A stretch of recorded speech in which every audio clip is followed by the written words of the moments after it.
पूरा गया साल अमृत महोत्सव 75 साल का अमृत महोत्सव था।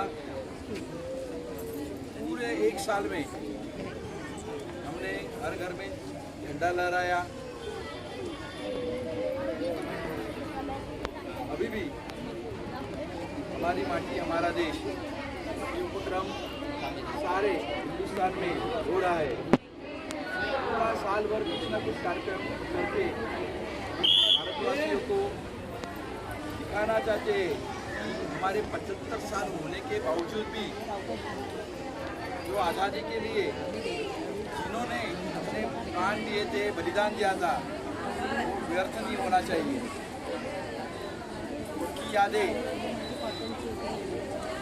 नाम लेना चाहेंगे तो हम महात्मा गांधी जी का लेंगे, लोकमान्य तिलक लेंगे, जवाहरलाल नेहरू जी लेंगे, वल्लभ भाई पटेल, लाला लजपत राय, भगत सिंह, राजगुरु, यानी बहुत बड़ी संख्या है जो गिने नहीं जा सकते।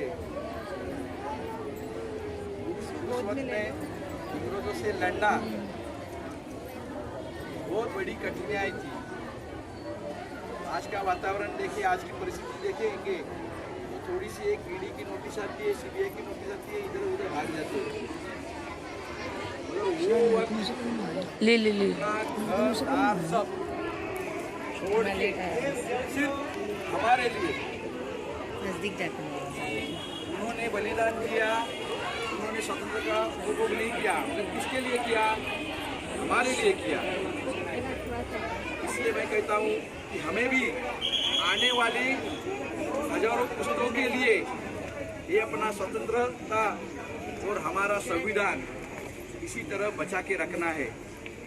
और इसके लिए जो भी हम कर पाते हैं वो करना चाहिए।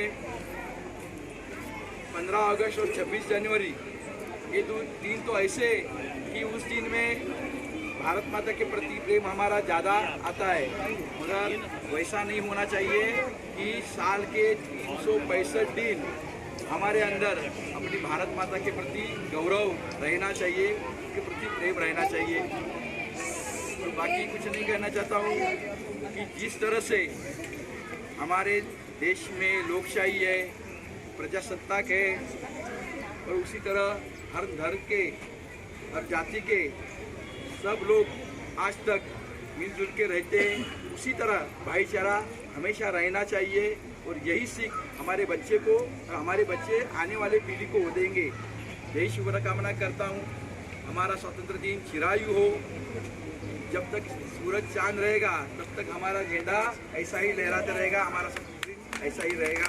इतना ही कहता हूँ, सबको शुभेच्छा देता हूँ स्वतंत्र दिन की।